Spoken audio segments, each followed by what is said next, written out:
something about the entertainment industry that people might not know or may be surprised by when they come to a market like New York or LA? That's I think New York surprises people all the time. Yeah. I don't know. What do you think? I think that probably the thing that surprises actors or models the most about New York City is how expensive it is. That I think that they have this idea that they're coming to the Big Apple and that they're going to be very big and very important and very famous, which often can happen. And just being in New York with the incredible energy and sense of style can make a person feel that way. But I think they're often caught by surprise at just how expensive New York is.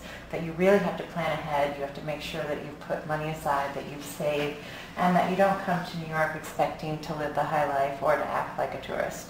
And I would think probably the next thing that people notice the most is the pace of the city. The pace, and that New York is a 24-hour city. That a lot of people are accustomed to being in an environment where you go to bed at night because there's nothing else to do. And sometimes models or actors, blow it because they don't know when to slow down or when to say no. Yeah, I agree with that. Now, what's advice that you can give someone starting out in the industry that's going to come out to New York for that 2 months that you need them to establish themselves? What's the advice that you can give them?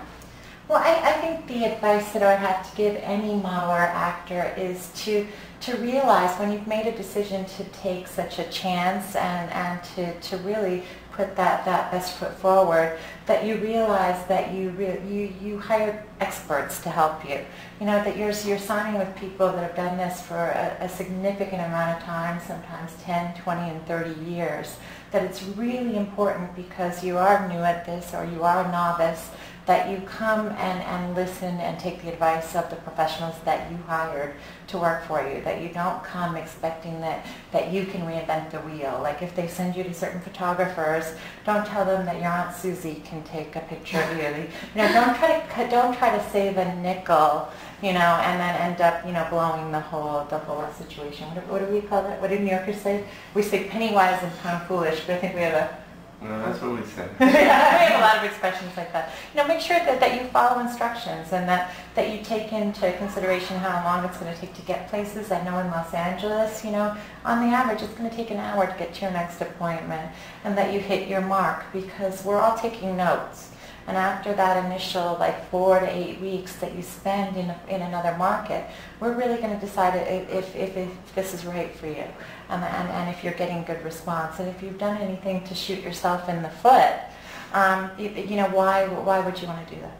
So does it usually, as an agent or a manager, does it take you that 2 month or 1 month period to know that you want to work with this person, or are you someone that knows right away? I think most of us, when we meet someone, we can tell if they have that thing that does it for us. I know one of the agents earlier today had mentioned, just that feeling you get with a certain type of talent. Charisma, I think, is an overrated term, but there's that feeling. You know on your roster, or with your customer base, that's someone that you can probably sell. We're in the sales business, so we want to make sure that we found them. But in the same respect, if you are the parent of a minor, you don't want to cripple your child by not being supportive. Or I have the mother of one of my favorite actors. My youngest client is 11 years old, and her mother, is perpetually late.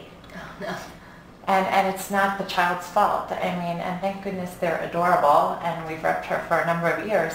But we now have to tell the mother that the appointment is an hour to 2 hours sooner than when it really is, just to make sure that she's not handicapping the child.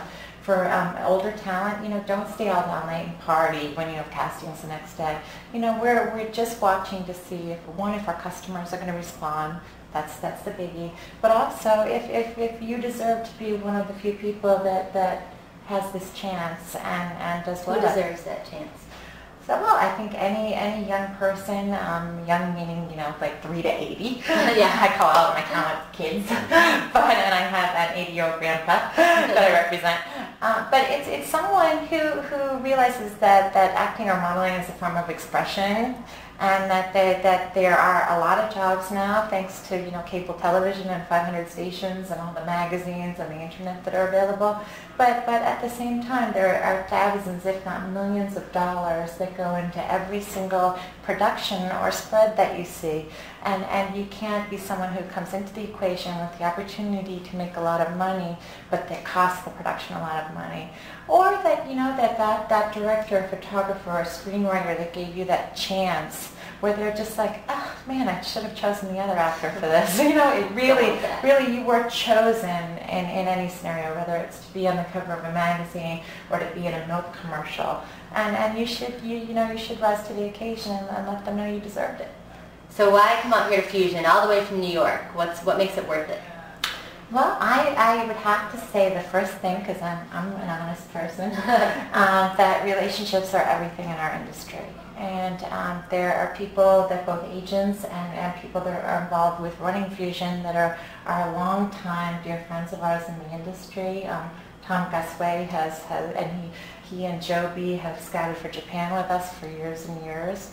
And it's the relationships. We all know that as a team in the industry that we're going to find good product together, that we're going to do good work together, that our deals are going to be solid. And then secondly, we need to, especially in a market like New York City where the kids are raised a very particularly different way. and they're going to grow up and be a different kind of kid. And as a result of it, the kids that you want to maybe see in 17 magazine might have a different look than a kid who's indigenous to New York City, or a person you might see on a television show or in a series commercial. A cereal commercial might be very different than what we might find in our market. So we're always looking for a new trick, a new idea, a new face. Okay. Is there anything else you'd like to add? Just to allow enough time to get the response that you were asking for before. Yeah, and realize. Be patient. Yeah, be patient, but also I think that one thing that models and actors forget sometimes is to have fun.